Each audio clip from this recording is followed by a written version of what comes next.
Methods of separation of mixture.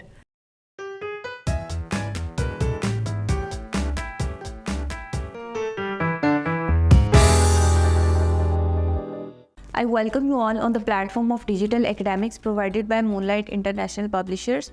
In the previous video, we have covered three different separating techniques: filtration, evaporation and distillation. Filtration में आपने क्या देखा, ये एक physical process है जिसमें सॉलिड इम्प्योरिटीज़ को रिमूव किया जाता है from liquid by using filter paper.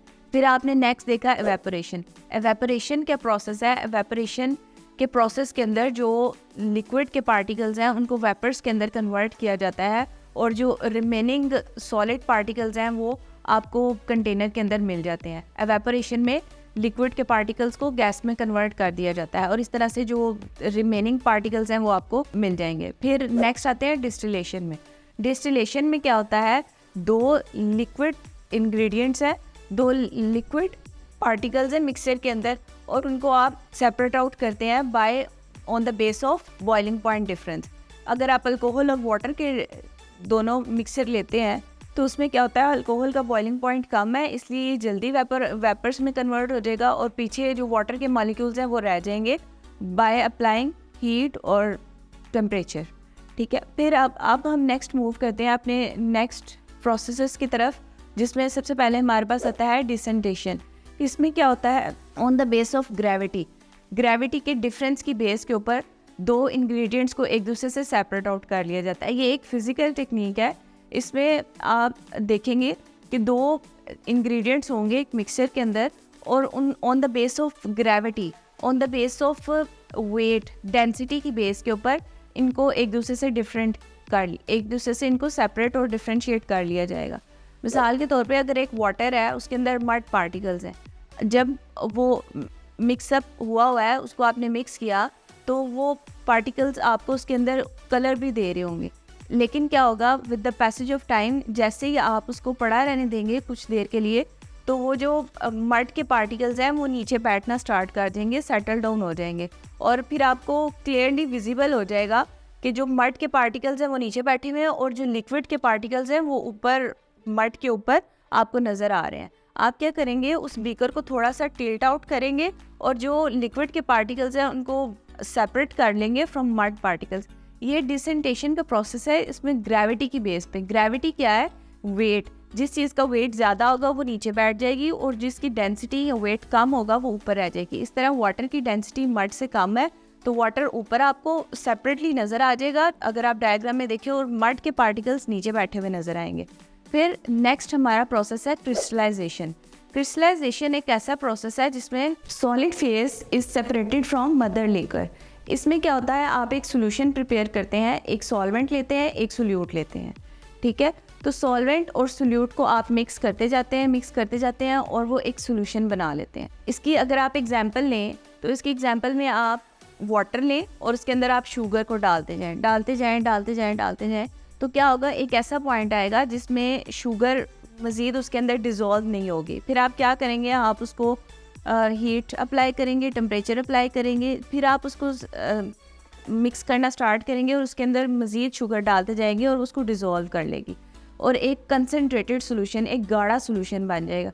जैसे ही आप उसको हीट से पीछे करेंगे, उसको कूल करना स्टार्ट करेंगे, वो ठंडा होता जाएगा तो जो वो पार्टिकल्स मिक्स हुए हैं वो दोबारा नीचे बैठना स्टार्ट कर देंगे. इस प्रोसेस को कहा जाता है क्रिस्टलाइजेशन. क्रिस्टलाइजेशन आमतौर पे जो विंटर सीज़न है उसमें होता है या फिर जो कोल्ड ठंडे इलाके हैं, कोल्ड एरियाज़ हैं, उनके अंदर होता है. आप अगर हनी जार को देखते हैं, सर्दियों में अगर हनी जार को देखते हैं तो उसके साइडों के ऊपर आपको सॉलिड पार्टिकल्स मिलते हैं. वो सॉलिड पार्टिकल्स क्या है, वो क्रिस्टलाइज्ड पार्टिकल्स हैं. वो क्रिस्टलाइजेशन का प्रोसेस होता है जिसकी वजह से ये सेपरेट हो जाते हैं सॉलिड के पार्टिकल्स.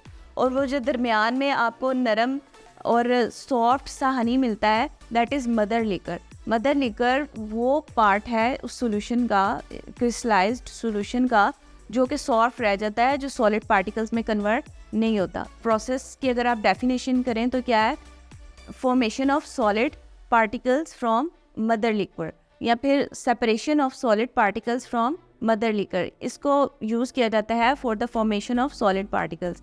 अगर आप क्रिस्टलाइजेशन ऑफ आइस क्यूब्स करें तो वो भी इसी प्रोसेस से होती है।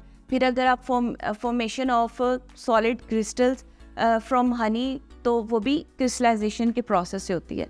ठीक है, इसके बाद हम मूव करते हैं हम अपने नेक्स्ट सेपरेशन टेक्निक की तरफ, दैट इज़ क्रोमेटोग्राफी। क्रोमेटोग्राफी के अंदर आप देखेंगे on the base of molecular weight दो सोल्यूट्स को एक दूसरे से डिफ्रेंशिएट किया जाता है। मिसाल के तौर पे आप एक सॉल्यूशन बनाते हैं, उसके अंदर आप लिक्विड यूज़ करते हैं, वाटर यूज़ करते हैं, कुछ भी यूज़ करते हैं एज अ सॉल्वेंट और सोल्यूट की डेफिनेशन हमने क्या की थी? सोल्यूट वो पार्ट है सॉल्यूशन का जो कम मिकदार में होता है, लेस क्वांटिटी में होता है, और सॉल्वेंट वो पार्ट है जो ज़्यादा क्वांटिटी में होता है और सोल्यूट को अपने अंदर डिसॉल्व कर लेता है। हमने इसके लिए एग्जांपल कौन सी ली थी? वाटर और शुगर की। वाटर क्या है? सॉल्वेंट है, और शुगर क्या है? सोल्यूट है। इस तरह से इनके मिक्स करने से सोल्यूशन बनता है। तो हमने क्या करना है? सेपरेट करना है दो डिफरेंट सोल्यूट्स को। फॉर एग्जांपल, अगर आप एक इंक का ड्रॉप लेते हैं, एक रेड इंक लेते हैं और एक ब्लू इंक लेते हैं, ये दो इंक्स हैं, ठीक है, इनको आपने वाटर के अंदर डिप किया। अब उसके अंदर कौन सा कलर आएगा? आपको कैसे पता चलेगा कि इस कलर के अंदर दो इंक मिक्स हुई है या एक इंक है? इसको सेपरेट करने के लिए हम क्रोमेटोग्राफी यूज़ करते हैं। क्रोमेटोग्राफी की डेफिनेशन में आपने याद रखना है, इसका प्रिंसिपल क्या है कि इसमें दो सोल्यूट्स को एक दूसरे से डिफ्रेंशिएट किया जाता है on the base of their molecular weight. और जिसका मॉलिक्यूलर वेट ज़्यादा होगा वो नीचे रह जाएगी, और जिसका मॉलिक्यूलर वेट कम होगा वो ऊपर चली जाएगी। इस प्रोसेस के लिए एक पेपर यूज़ किया जाता है। उस पेपर के ऊपर आप एक ड्रॉप लगाते हैं मिक्सचर ऑफ इंक्स का। एक ब्लू इंक ले लेते हैं और एक रेड इंक ले लेते हैं। उन दोनों के मिक्सचर को एक ड्रॉप ब्लू इंक का, एक ड्रॉप रेड इंक का, उसको आप उस पेपर के ऊपर ऐसे ड्रॉप लगाते हैं। फिर आप उसको लिक्विड के अंदर डिप करते हैं। जब आप उसको लिक्विड के अंदर डिप करते हैं तो आप वो जो इंक के पार्टिकल्स हैं, जो इंक कलर है, उसको आप ऊपर मूव करता हुआ देखेंगे। जिसका मॉलिक्यूलर वेट कम होगा वो ज़्यादा ऊपर चली जाएगी। अगर आप इस मिक्सचर के अंदर देखें तो रेड कलर ऊपर मूव कर गया, मीन्स रेड कलर का मॉलिक्यूलर वेट कम है, और ब्लू कलर नीचे रह गया जिसका मॉलिक्यूलर वेट थोड़ा ज़्यादा है, इस वजह से वो नीचे रह गया। इस तरह से हमने क्रोमेटोग्राफी की टेक्निक यूज़ करके दो सोल्यूट्स को एक दूसरे से डिफ्रेंशिएट कर लिया।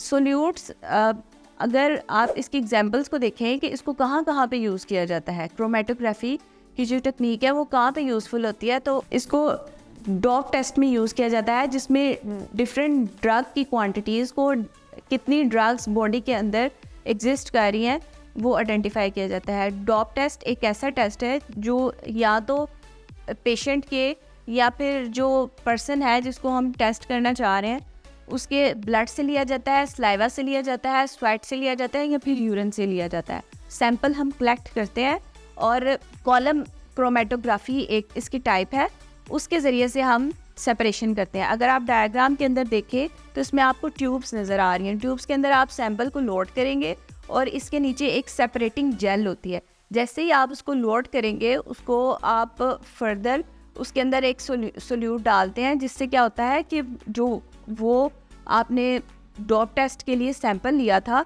वो उसके साथ मूव करता करता नीचे आ जाता है उस जेल के अंदर, और इस तरह से आपको 2 से 3 लेयर्स नज़र आती हैं कॉलम्स की फॉर्म में। ठीक है, तो इस तरह से आप डिफ्रेंशिएट कर सकते हैं कि उस पर्सन के ब्लड के अंदर इस टाइम कितनी ड्रग्स एग्जिस्ट कर रही हैं। एक ड्रग है, 2 है, 3 है, फॉर डिफरेंट पर्पसेस के लिए। तो इस तरह से हम डॉप टेस्ट के लिए क्रोमेटोग्राफी को यूज़ करते हैं। फिर सेपरेशन ऑफ मिक्सचर्स के लिए हम क्रोमेटोग्राफी की टेक्निक को यूज़ करते हैं। ठीक है, तो इस वीडियो के अंदर हमने कंप्लीट क्रोमेटोग्राफी की टेक्निक्स को पढ़ा। पिछली वीडियो के अंदर हमने कुछ फिजिकल और केमिकल सेपरेशन टेक्निक्स को पढ़ा, जिसमें हमारे पास फिल्ट्रेशन थी, एवेपोरेशन थी और डिस्टिलेशन थी। इस वीडियो के टॉपिक्स को रिकॉल करें तो डिसेंटेशन आ गया इसके अंदर, फिर इसके अंदर आपने क्रोमेटोग्राफी को देखा और क्रिस्टलाइजेशन को देखा। ठीक है, अल्लाह हाफिज़।